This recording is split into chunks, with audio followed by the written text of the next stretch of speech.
وبه نستعين على أمور الدنيا والدين. أشهد أن لا إله إلا الله وأشهد أن محمدا رسول الله.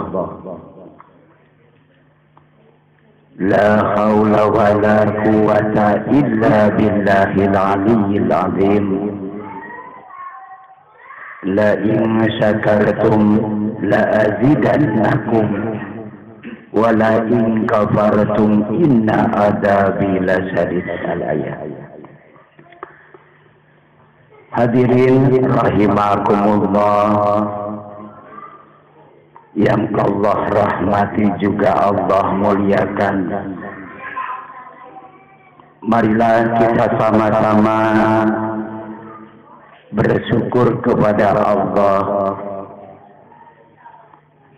atas nikmat yang Allah tambahkan, atas kesehatan yang Allah limpahkan kepada kita, atas kenikmatan yang selama ini kita jalankan. Semoga rasa syukur kita kepada Allah tambahkan nikmat yang lebih besar kepada kita. Amin.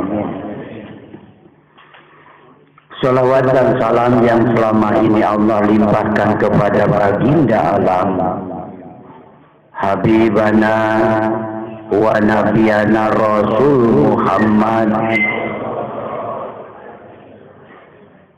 Semoga berkah dan syafaatnya tercurah kembali kepada para keluarganya, kepada para sahabatnya, kepada para tabi'in, dan juga tercurah kepada kita semua sampai di yaumul qiyamah. Amin.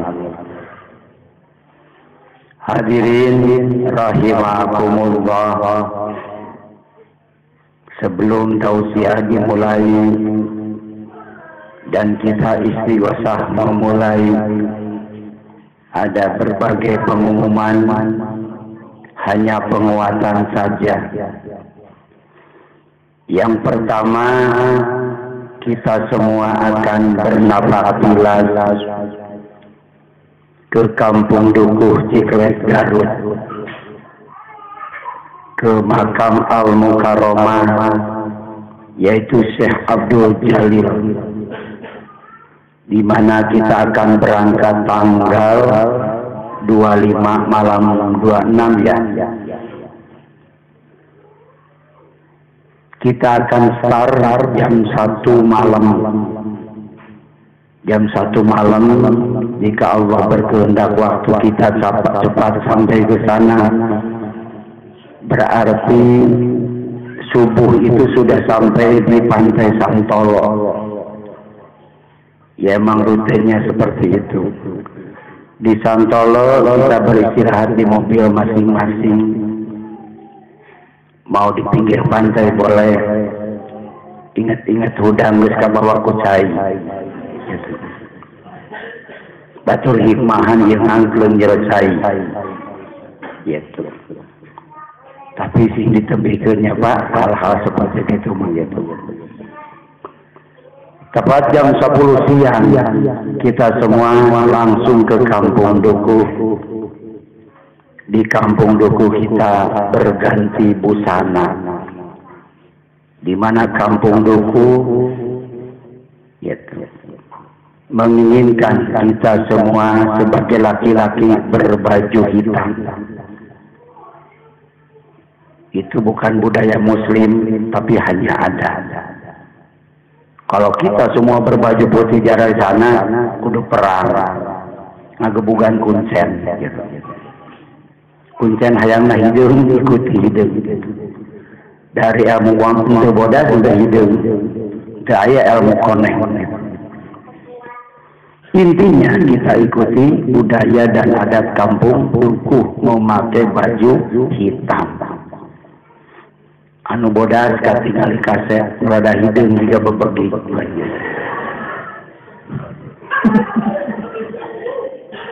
Baju hideung sih kumaha gitu nya.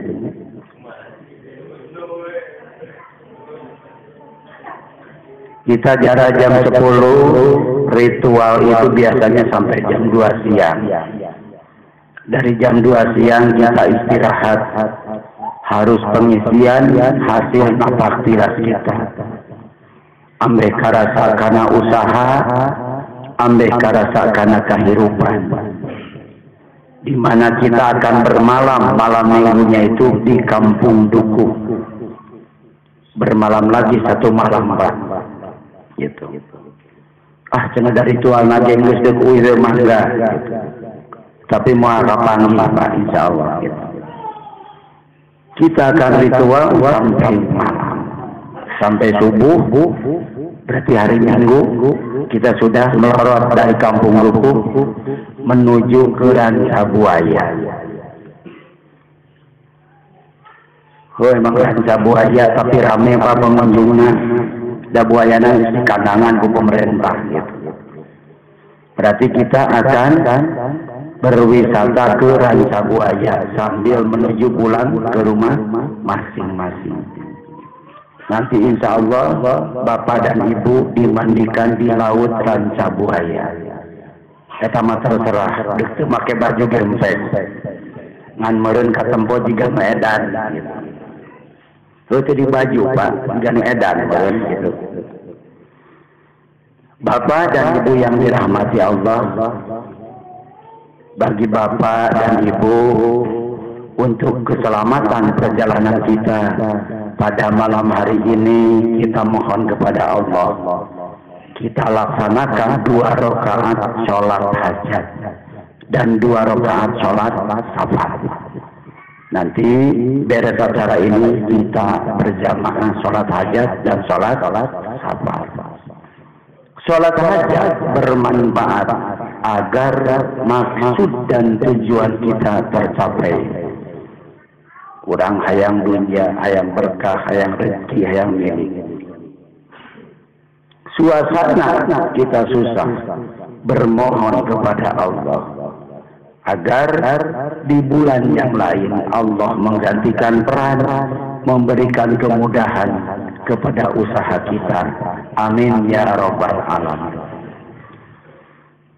Pengumuman yang kedua, di bulan Rajab nanti, pertengahan Rajab, bagi Bapak dan Ibu yang telah mendaftarkan ke Kepulauan Riau atau ke Batam, insya Allah kita akan lihat napak tilas di daerah Batam, yaitu di Syekh Abdul Rahman. Syekh Abdul Rahman itu masih keturunan baginda Rasul Muhammad dari Ibu Salamah. Karena kita menghargai Rasulullah Shallallahu Alaihi Wasallam sebagai panutan agung, sebagai rahmatan lil alamin, maka kita berbaktilah ke Pulau Batam. Karena menghargai Rasulullah dan ada cucunya di sana, insya Allah kita akan melaksanakan baktilas. Formil, transportasi dan keuangan beserta akomodasi juga travel di sana plus hotel itu Rp5.500.000. Sudah dapat hitungan. 5.500.000 itu seperti besar. Pesawat pulang pergi aja udah 3 juta. Belum hotel, belum perjalanan gitu. Dan bagi Bapak yang sudah mendaftarkan diri, kalau mau ikut baktilas mohon dilunasi, karena sudah hampir tinggal 2 bulan lagi kita berangkat ke sana. Dan yang mau daftar diri, insya Allah masih dibuka. Bapak ingin tahu kota Batam seperti apa? Kota Batam itu untung-untung di Pulau Singapura.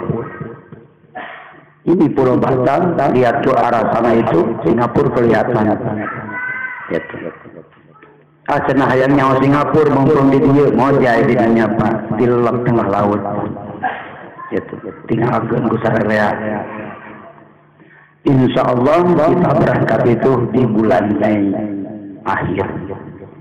Jadi bagi bapak-bapak yang mau ikut ke Batam, silakan mendaftarkan diri. Yang sudah daftar silakan melunaskan diri. Itu pengumuman yang kedua. Dan pengumuman yang ketiga, kepada para bapak dan para ibu yang sudah mendaftarkan DP Umroh.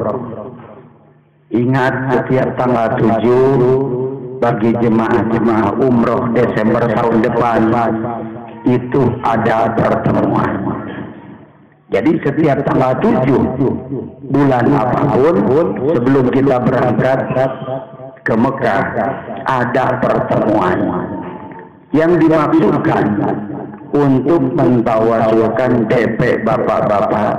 Setiap tanggal 7 dimohonkan kepada Allah agar bapak-bapak dianugerahkan rezeki yang banyak, bisa menambahkan DP umroh menjadi booking sheet umroh.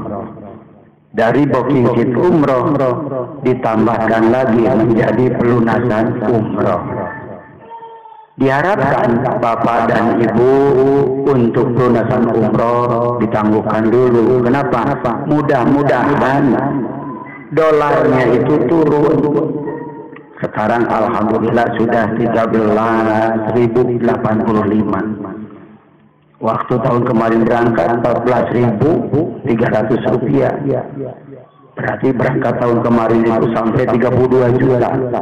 Mungkin tahun ini tidak sampai 30 juta. Insya Allah harganya lebih turun karena diatur oleh dolar Amerika.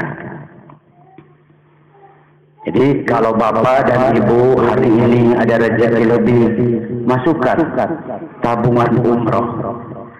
Dikarenakan tabungan-tabungan yang dimasukkan itu untuk mempermudah, untuk memperkecil. Bapak dan ibu tidak terlalu besar di dalam pengeluaran. Yang paling parah pergi ke Mekah itu kita bisa melunasi pas berangkat. Pas di situ teboga-boga kalau tiga ucing kabelum bujurna culang tilung yang bang dahar teboga duit. Nah, kalau dari sekarang sudah hampir lunas, minimal booking sheet, insya Allah mempermudah perjalanan kegiatan bapak dan ibu untuk pergi umroh bersama Uwa Guru tanggal 24 Desember 2016. Amin ya Rabbal Alamin. Pengumuman yang keempat, insya Allah pada tanggal 7 April akan dibuka kembali arisan umroh bagi bapak dan ibu yang dicintai Allah, yang dirahmati Allah, ingin umroh murah meriah tetapi bisa berangkat, yaitu dibuka arisan umroh. Arisan umroh tadi memerlukan nasabah 200 orang, di mana bapak dan ibu bisa perkocokan per malam Rebo itu membawa uang 136.000. Dikocok bareng-bareng ya 136.000. Jadi kocok keluar dudung, berarti si dudung siap berangkat umroh. Rebo depannya kocok deui ndin, berarti ndin bareng tajam dudung ke berangkat umroh nanti. Itu terserah mau 2 bulan kemudian berangkat umroh, mau umroh bareng lagi dengan Uwa Guru di tahun 2017, terserah kembali kepada bapak dan ibu yang mengikuti arisan umroh.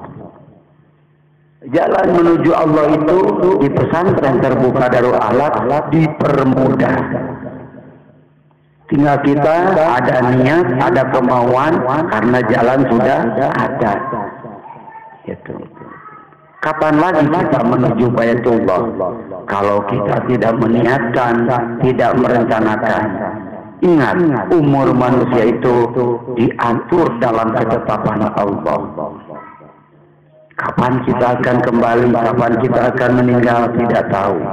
Tetapi rencanakan kebaikan untuk Allah, maka Allah menyediakan segala juta kebaikan untuk kita.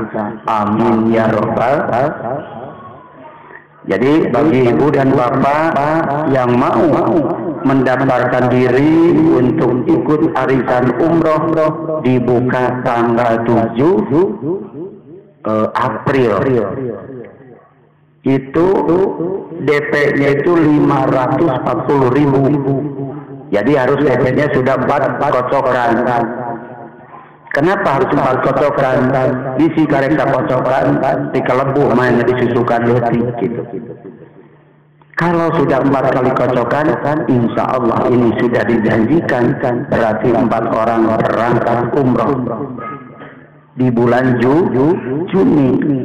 Tapi menurut perkiraan bulan Juni tidak mungkin, karena bulan Juni itu adalah umroh Ramadan. Berarti umroh Ramadan itu besar di dalam akomodasinya sampai $2.500. Artinya Bapak mungkin daftar arisan umroh, ibu-ibu daftar arisan umroh, bisa berangkatnya umrohnya itu di bulan Agustus, September sampai Oktober. Siapa tahu bapak-bapak karek mayar, joka kocok keluar, kabawa ciluncang, lumayan bisa berangkat umrah. Insya Allah di bulan 7 April akan dibuka arisan umroh.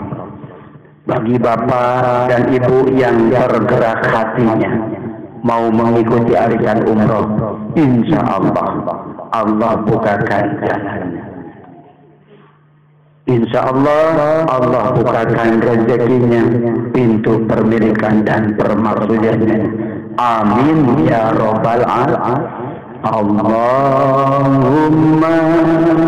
anaka salam wa minka salam wa ilaika ya'udu salam fahayina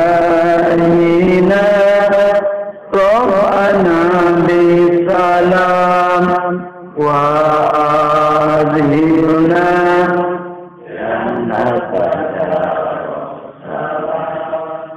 Tabaraka Rabbana wa ta'ala ya Jalali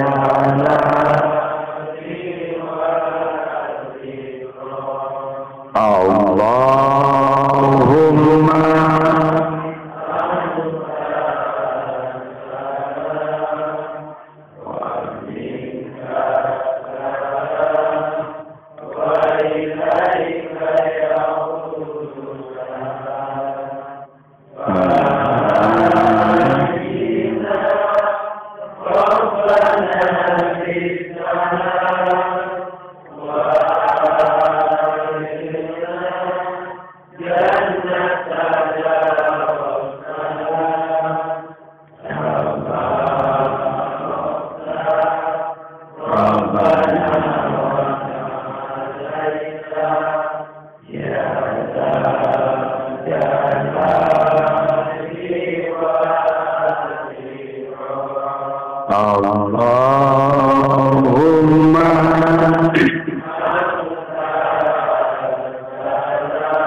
rahimakumullah.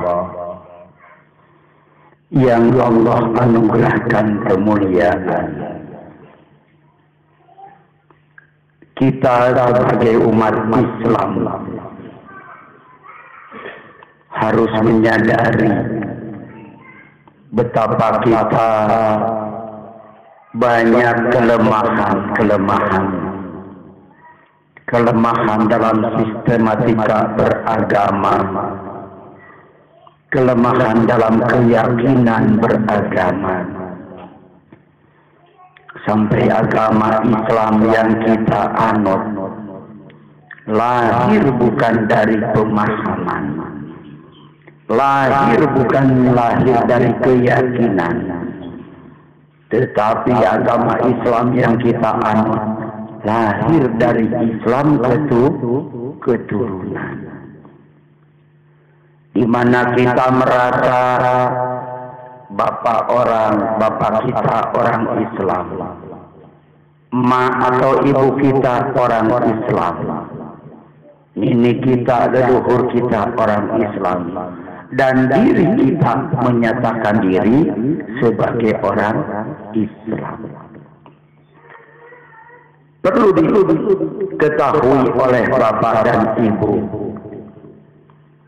Jadi kelemahan-kelemahan di dalam kita beragama Islam. Yang pertama, kita biasakan diri untuk mengislamkan diri. Minimal 1 bulan sekali, maksimal 3 bulan sekali, atau setahun sekali. Siapa tahu dari kehidupan kita itu sudah keluar dari Islam.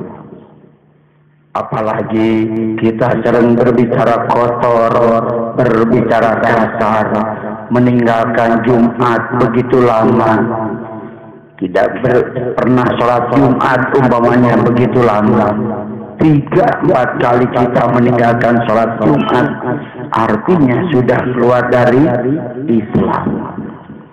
Maka kelemahan kita perbaiki, bahwa kita ingin kembali menjadi ukhuwah Islamiyah yang hakiki. Maka minimal 1 bulan atau 3 bulan kita mengucap 2 kalimat syahadat. Asyhadu an la ilaha illallah wa asyhadu anna Muhammadar Rasul. Aku bersaksi bahwa tiada Tuhan selain Allah, dan aku bersaksi bahwa Nabi besar Muhammad, Nabi yang paling akhir, Nabi akhir zaman adalah Muhammad sallallahu alaihi wasallam. Aku bersaksi kepada Allah, nyaksi naun ai urang ka Allah kana Al-Qur'an. Daging Allah mah tempat-tempat kieu, berarti yang kita saksi adalah Al-Qur'an. Artinya kelemahan kita jarang membaca Al-Qur'an. Yang dibaca adalah rumus kehidupan.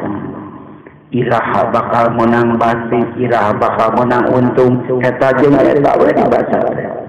Biasakan kembali membaca Al-Qur'an. Jadi asyhadu an la ilaha illallah, aku bersaksi bahwa tiada Tuhan selain Allah. Bersaksi kepada Allah itu bersaksi membaca Al-Qur'an. Wa asyhadu anna Muhammadar Rasulullah, dan aku bersaksi kepada utusan Allah yaitu Muhammad. Dengan Muhammad pun kita tidak dipertemukan. Yang kita saksi ini adalah hadis. Kita bisa berperilaku benar, hidup kita benar, karena berperilaku kita meniru al-hadis. Tanpa diturunkan hadis oleh Allah, tidak ada kelakuan benar yang disyariatkan oleh baginda Rasul Muhammad sallallahu. Itu kelemahan kita, jarang mengislamkan diri. Makanya tangan ini kadang-kadang suka mencuri barang orang. Mulut kadang-kadang ngomongnya ngelantur karena mulut kita tidak diislamkan. Itu kelemahan pertama. Kelemahan kedua, bahwa orang-orang Islam itu tidak mempelajari definisi tentang Islam. Kita beragama apa? Agama itu definisinya gimana, Pak? Tahu Bapak definisinya? Agama apa, Pak? Agama dari mana bahasanya? Dari Sangsakerta. Karena Sangsakerta ini bahasa atau konteks pertama yang muncul di alam dunia sebelum bahasa Inggris, Arab, Indonesia itu Sangsakerta dulu. Nah, berarti Bapak telah mengetahui bahwa yang disebut agama itu akidah agama kacau. Kita beragama itu supaya tidak kacau, memiliki aturan, memiliki peraturan yang termaktub, yaitu agama Islam. Arti definisi dari Islam itu, selamat. Selamat dengan apa? Dengan aturan. Mana perintah Allah, mana larangan Allah. Sebut aturan tersebut dinamakan takwa. Makanya kalau Bapak jadi penceramah Jumaah, marilah Bapak sidang Jumaah yang dimuliakan Allah. Kita melaksanakan takwa, karena takwa itu aturan Allah. Tapi kadang-kadang suka dengar ustaz todok. Bapak yang dirahmati Allah, sidang Jumat yang dimuliakan Allah, marilah kita takwa, takwanya. Berarti itu mengenal definisi. Kalau ustaz yang mengenal definisi, pasti diplomanya, lughahnya, bahasanya indah dan benar. Sok Bapak sok ada ngomoreun tangga palawar kita dan orang takwa. Berarti tidak mengenal definisi. Definisi itu arti dari sebuah kata. Dua, agama dan Islam. Yang ketiga, kita kuasai diploma. Ada satu kata yang disebut Tuhan. Arti Tuhan itu apa? Tumpuan. Arti Tuhan itu tumpuan. Untuk menuju kemana? Tuhan itu siapa? Tuhan kami, Tuhan kita siapa? Allah. Berarti Tuhan kita Allah. Tujuan dari Tuhan itu menuju Allah. Gitu. Ada lagi yang disebut Nabi.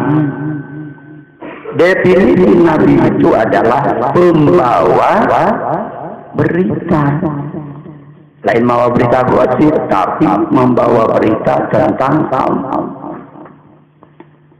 Apakah bapak-bapak berhak jadi Nabi? Berhak. Asal membawa berita dari Allah. Matak di Indonesia meribut ada ngaku Nabi je.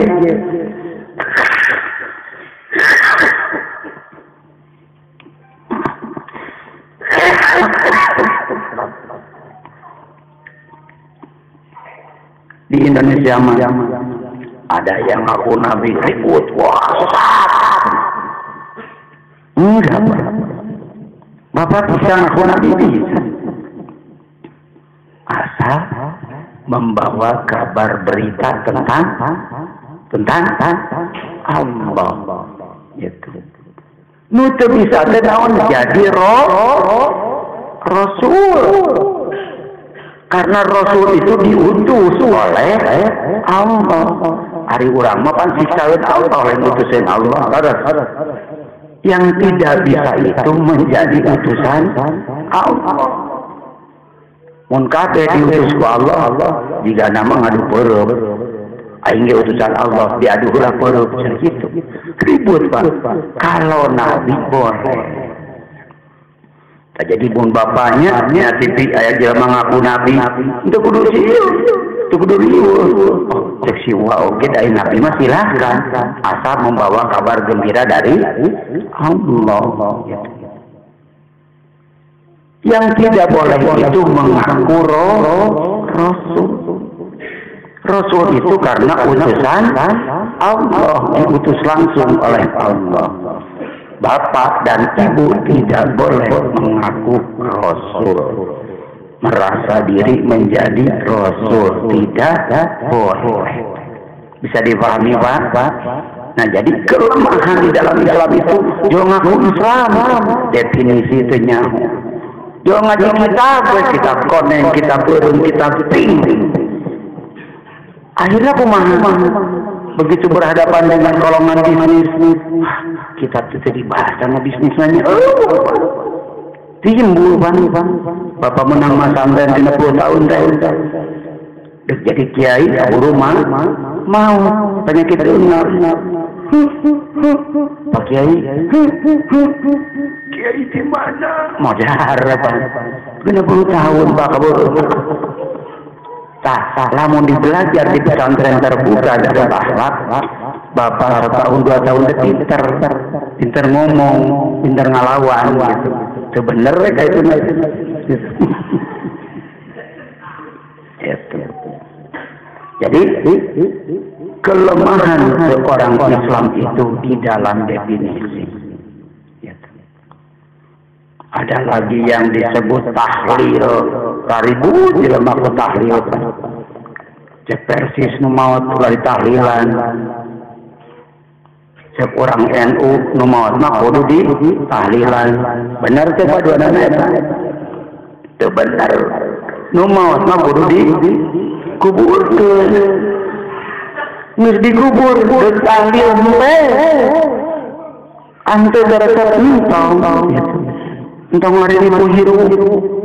Gimana mau anggap pun tarawih 7 poin percaya kau bau utamanya dikuburkan satu mayit kalau diangkat di open di tahlilan la ilaha illallah saladar usah asabatin bau naon bau mayit apa.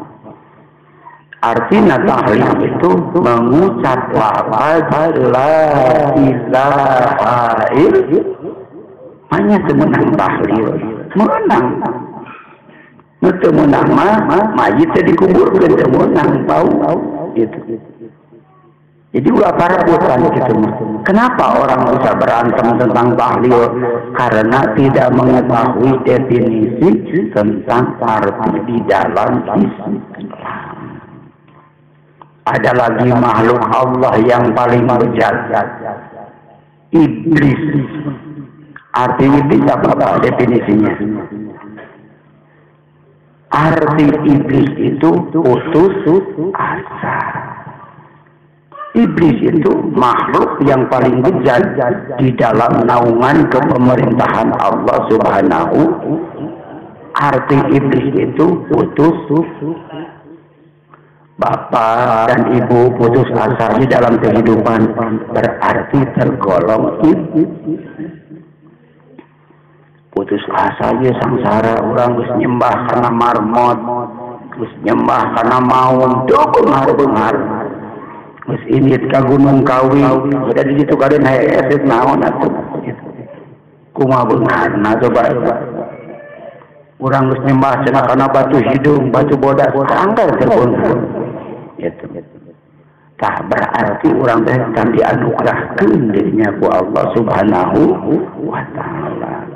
Maka kembali lagi definisi pelajari. Jadi udah jangan tong saya muslim, saya murtad. Tantong gitu Pak di Islam. Ada seseorang nyengir menyan, musyrik enggak Pak? Dasarnya di mana itu?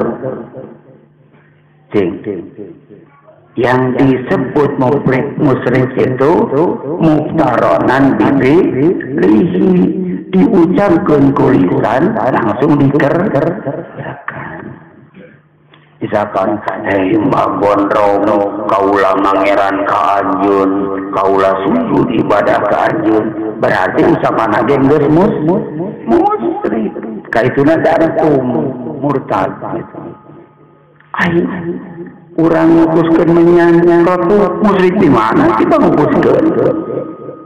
Ulah setan yang menyan cenah doan juri, da juri malah digolan ku menyan. Hati ulah salah bahasa. Sok aya bahasa ningkanya mau minta selain kepada Allah musyrik. Bener enggak sahabat? Dasarnya di mana itu? Kudu jelas, kudu berdasar sebab ada meminta syariat, ada memohon hadis. Itu pelajari dulu. Karena orang kainung sih menta. Mak, yang bekal sekolah di Pak Uniko saeutik urusan itu. Tidak aku sebut musyrik. Pak, minta duit Pak, jangan beli buku. Kan meminta selain kepada Allah. Makanya disebut musyrik. Artinya meminta secara syar'i. Itu musyrik. Jadi ulah karek beragama jeung padan batur teu bener. Nu jarah, wah, naon jarah cenah minta ka juri. Jarah minta ka juri. Eta juri sanggup teh ngayakeun susu, teu sanggup. Sok ada juri jadi dia minta susu. Jadi itu. Cenah kumaha urang minta ka kuburan. Minta ka kuburan, ai elik istilah. Sing kuburan aing handung har, da keukeun nu kehendakna mah Allah. Cek di kuburan teh boro-boro sia aing gerit. Cenah pan ya gitu. Artinya urang teh pelajari ilmu definisi. Ame urang paham tentang Islam teh. Jadi Islam teh ulah cek beja, cek dongeng, cek cerita, cek kabar burung ulah gitu Pak. Tapi Islam teh dipahami, diyakini ku urang sorangan. Ada lagi dalam Islam kewajiban kita sebagai mukminin mukminat, muslimin muslimat, ada yang disebut rukun atau fardon. Sekelas ya Bapak. Ruku, fardon. Satu letting. Definisinya apa Pak? Satu kewajiban yang tidak dapat digantikan oleh siapapun. Mana wujud nyatana rukun Islam itu ada 5. Rukun yang ke-1 membaca 2 kalimat takwah yang lebat Islam, pamaksum Pak maca syahadatna lebat moal. Lamun urang yang masuk Islam berarti di masa syahadatna ge urang tidak dapat digantikan. Eta rukun. Salat, sok maneh salatna urang berarti ganjarananya teu bisa. Kudu anjeun anu hingga gitu. Ada lagi wajib. Itu termasuknya hukum Islam. Hukum Islam itu 1 rukun, 2 ketiga sunnah, keempat haram, kelima mubah 5. Ayat deui ustad yang menambahkan makruh, ai makruh naon artina Pak? Dipigawe yang meunang ganjaran. Jadi dipigawe ge teu meunang. Naon atuh dijieun hukum nu kitu mah? sampai mubah. Ulangi, hukum Islam itu hiji rukun, kedua, ketiga, keempat, kalima mubah. Kunaon aya makruh di mana eta? Ngarokok, lamun ngarokok teu meunang siksa, teu meunang ganjaran, bukan kayak uduh dia. Kada dari siksa, dari ganjaran dia uduh itu kan uduh gitu. Uduh dia keur ngaji oge teu meunang siksa gitu. Gitu. Dan uduh. Nah, jadi sok ditambah-tambah. Mantap seorang Persis mah bid'ah dan orang yang umah. Benar. Sok ditambah-tambah gitu. Ulah kita. Ingat, hukum ini menjadi waterpas di dalam hukum Islam. Ada satu permasalahan. Di sebuah masjid itu ada yang komat, terang komat. Aya anu Allahu Akbar sakali nya banyak. Aya anu dua.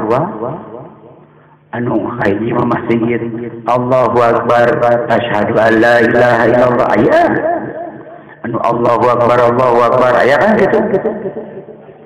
Tawuran 10.000 tinggal diukur ku waterpas hukum tadi. Ari komat rukun lain. Tidak masalah. Artinya dengan satu kali, Allahu Akbar, 2 kali, 1000 kali empe. Nukomat misalnya 1000 kali, Allahu Akbar. Paling ditimbung tetangga, si kuku, bila tuh bisa komat saja. Dah lain Nah, ilmu eta Pak nu bakal menemukan kesempurnaan jati hirupnya Pak. Ai batur makan nyempat tanpa ilmu gitu. Duk Allahu Akbar lanjut hate misalnya. Asyhadu an la ilaha illallah eta mah anu rambutan. Kalau gelong gitu. Tipu gitu.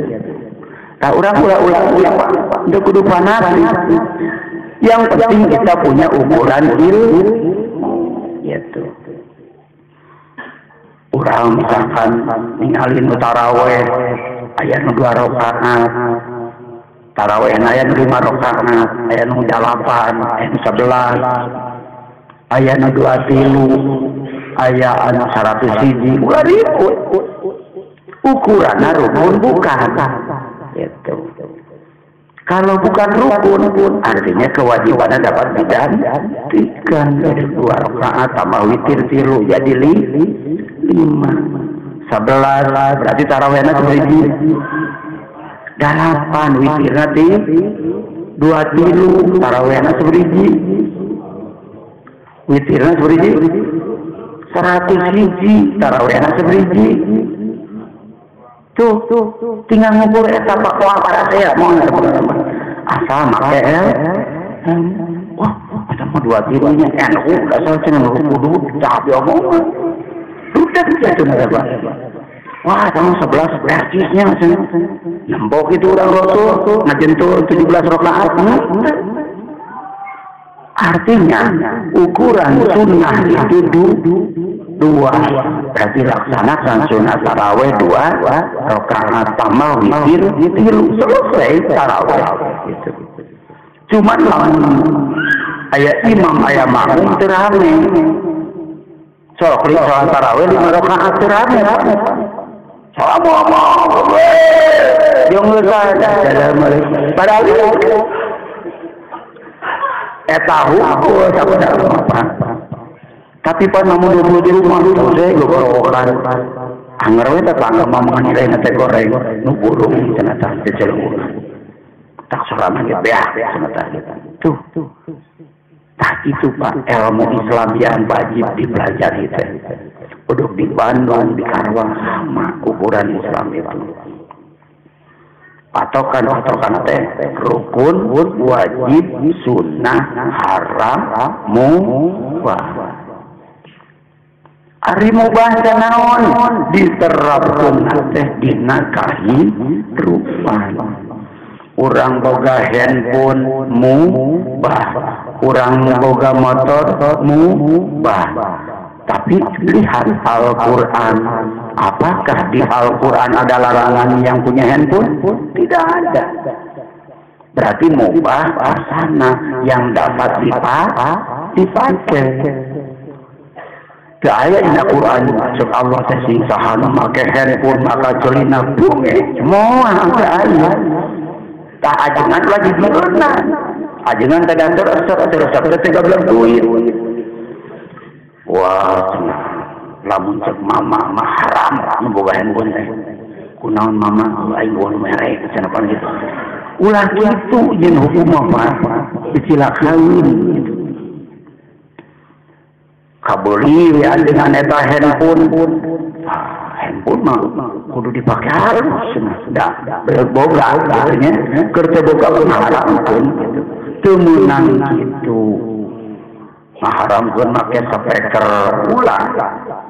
Dadi aya dina Al-Qur'an oge sing saha masjid make speaker maka barong sakabeh makmum teu aya. Mataku bapak jeung ibu kuwa diajak ka Mekah we teh naon. Audio di Mekah itu memakai backlight. Backlight itu satu frekuensi audio 1 miliar. Bayangkan. Eta menggunakan 5.000 frekuensi. Matak suara aja enak kan di haroma. Tahun Bismillahirrahmanirrahim. Mun diurangkan niru. Da make tawa atuh Bismillahirrahmanirrahim. Alhamdulillah. Tawa apa namanya corong. Para gidagan esponi gitu masuk. Sudah bisa. Dipakai jumahan apa benar gitu. Pasti ajaran haram sudah tidak gitu. Taulah gitu Pak. Kita sebagai umat Islam harus paham tentang konstruksi dan posisi ajaran agama Islam. Menang melarang batur asal larangan tersebut sesuai rukun mubah haram tadi teh gitu. Jadi ulah melarang di luar eta Pak diomongin bisa diadu sirah ya bakal diadu sirah kagedut gitu Pak. Itulah Bapak dan Ibu yang dirahmati Allah yang bisa Uwa sampaikan, semoga ada guna dan manfaatnya. Marilah kita melaksanakan sholat sunat 2 rakaat dan sholat safar 2 rakaat agar perjalanan kita ke Garut berada dalam keselamatan, keberkahan. Bagi yang wudunya batal, silakan berwudu lagi, ada waktu 3-5 menit. Bagi yang tidak batal, silakan menghadap ke kiblat dan mohon ditutup itunya gerbangnya.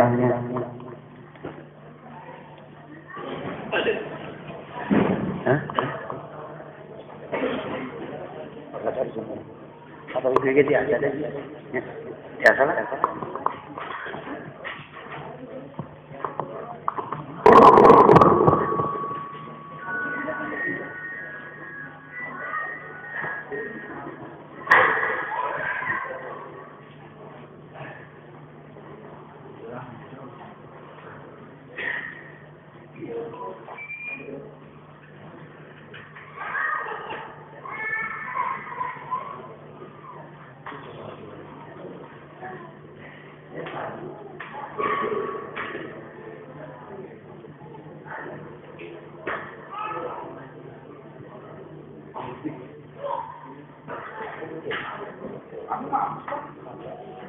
Atau sudah